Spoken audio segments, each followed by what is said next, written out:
కార్తీక పురాణము 4వ అధ్యాయం. దీపారాధన మహత్యము.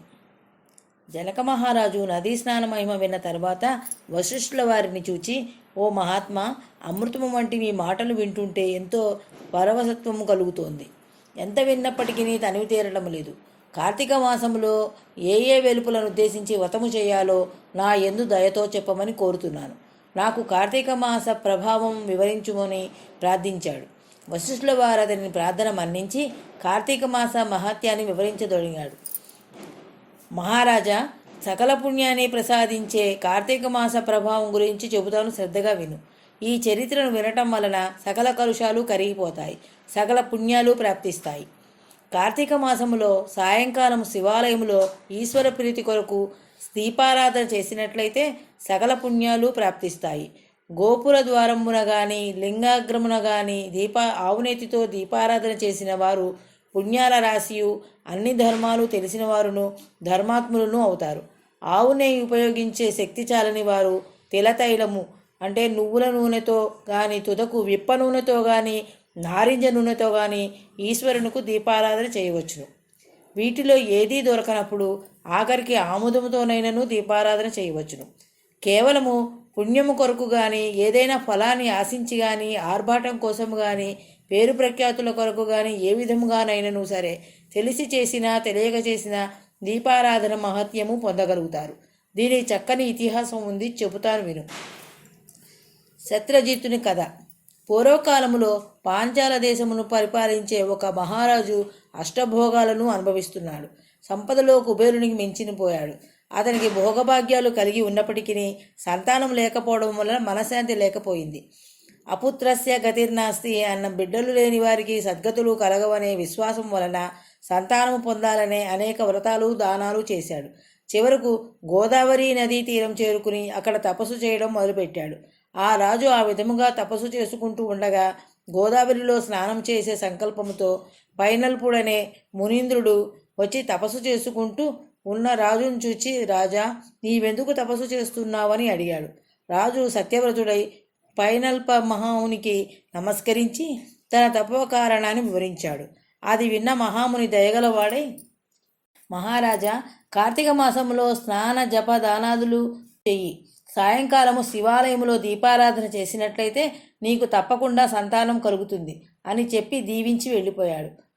మహారాజు ముని పలుకులను శిరసావహించి సంతోషంతో రాజధానికి చేరుకుని కార్తీక మాసములో సదాశివుని భక్తి శ్రద్ధలతో ఆరాధించాడు. నిత్య దీపారాధన గావించాడు. ఆ మహిమను వలన పట్టపురాణి గర్భవతి అయింది. ఒక శుభలగ్నములో పుత్రోదయం అయింది. రాజు ఆనందానికి అంతులేదు. ఆ శుభ సందర్భములో బ్రాహ్మణులకు వస్త్ర మర్యాదలను భూషణాదులను సమర్పించి సంతృష్టి పరిచాడు. వారి అనుమతితో తన బిడ్డకు శత్రజిత్తు అనే నామకరణం చేయించాడు. శత్రజిత్తు శుక్లపక్ష చంద్రుని వలె దినదినాభివృద్ధి పొందుతూ రూపలావణ్యాలు గల సూర్యుడయ్యాడు. యుక్త వయసు వచ్చిన తర్వాత ధనమదముతో వారాంగణాలోలుడయ్యాడు. ఈ ద్విజుల్ని ద్వేషించేవాడయ్యాడు. జాతి సంకరాన్ని ప్రోత్సహించేవాడయ్యాడు. ఆ పురములోనే ఒక బ్రాహ్మణుని భార్య ఉంది. తుమ్మెదల వలె నల్లైన ముంగురులతో, నిండు చందమామ వంటి ముఖముతో, చేపకండ్ల వంటి కన్నులతో, చిగురుటాకు వంటి పెదవులతో, చిరుక పరుగుల వంటి పరుకులతో, లేత చిగురు వంటి పాదాలతో, మదపుటేను యొక్క కుంభస్థలాన్ని బోలిన పాలిళ్లతో, ఇసుక తిన్నెల వంటి పెరుదులతో, అరటి కంబాల వంటి తొడలతో, అన్నని నడుము కలిగి మిక్కిలి సౌందర్యముతో రతీదేవిలా చూపరుల దృష్టిని ఆకర్షిస్తున్న ఆమె ఒక రోజున రాజకుమారుని కంటపడింది. ఆమె రూప సౌందర్యానికి ముగ్ధుడయ్యాడు. ఆమె పొందు కోరాడు. ఆమెను సమీపించి తన కోరిక చెప్పాడు. ఆమె కూడా ఆ రాజకుమారుని అందచందాలకు ఆశ్చర్యపోయింది. అతని కోరిక కాదనలేకపోయింది. ఇరువురు ఒక సంకేత స్థలాన్ని ఏర్పరచుకున్నారు. ఆ ద్విజకాంత రాత్రివేళ తన భర్త నిద్రించిన తర్వాత ఒంటరిగా రాజగృహానికి పోయి ఆ రాజపుత్రినితో ఆనందంగా గడిపి భర్త మేల్కొనక ముందే ఇంటికి వచ్చేది. ఈ విధముగా కొంతకాలము జరిగింది. ఆ అభిసారిక విషయం నలుగురికి తెలిసింది. ఆమె ప్రవర్తనను భర్త కూడా అనుమానించాడు. ఆమె చేస్తున్న పనిని గమనించగలిగాడు. ఏ విధముగానైనను ఆమెను యమపురికి పంపించుటయే సరైన మార్గమని నిశ్చయానికి వచ్చాడు. సమయం కొరకు నిరీక్షిస్తున్నాడు. భర్త గమనించాడని కొంత జాగ్రత్త పడింది. ఇంతలో కార్తీక పౌర్ణమి వచ్చింది. ఆ రోజున ఆ ద్విజకాంత శివాలయంలో దీపారాధన చేయాలని వెళ్ళింది. అదే సమయానికి రాజకుమారుడు కూడా శివాలయానికి వచ్చాడు. ఇద్దరి కండ్లు కలిశాయి. వాళ్ళిద్దరూ ఆ గుడిలోనే తమ కోరిక తీర్చుకోవాలనుకున్నారు. ఆమె చీర కొంగు చీల్చి ఒత్తి చేసి ఆముదము పోసి సదాశివునికి దీపారాధన చేసి రాజకుమారునికి సైగ చేసి ఇంటికి జారుకుంది. ఆ రాజకుమారుడు తన కొరకు దేవాలయంలో వేచి ఉంటాడు కాబట్టి భర్త ఎప్పుడు నిద్రపోతాడా అని ఎదురు చూచింది.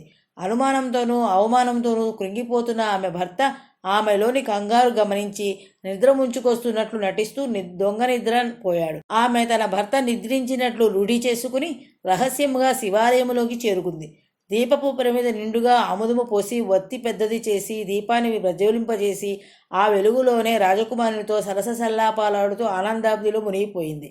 ఆమె వెనంటి వచ్చిన భర్త మెల్లగా తలుపులు బిగించి కత్తితో భార్యను పొడిచి ఆ తర్వాత రాజకుమారుని హత్య చేశాడు. రాజకుమారుడు చనిపోయే ముందు కోపంతో ఆ బ్రాహ్మణుడిని చంపివేశాడు. ఈ విధముగా ముగ్గురు ఒకేమారు కార్తీక పౌర్ణమి సోమవారం నాడు చనిపోయారు.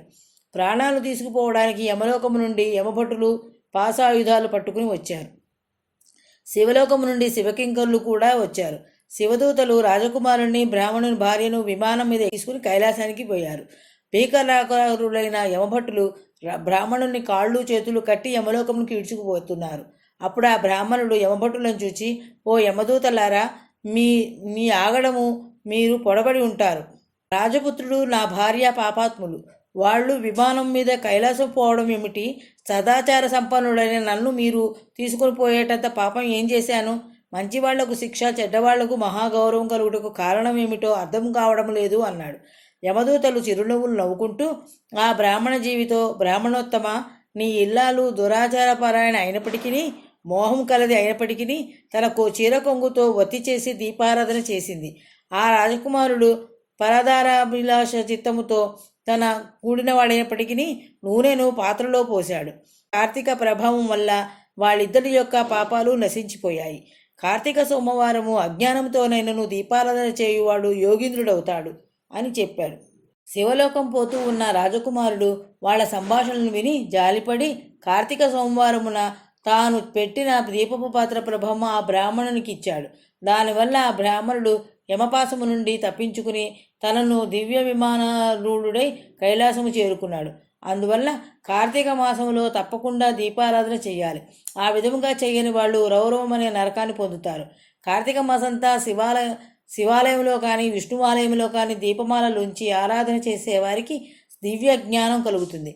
తన్మూలంగా పునర్జన్మరహితమైన పరమపదం ప్రాప్తిస్తుంది.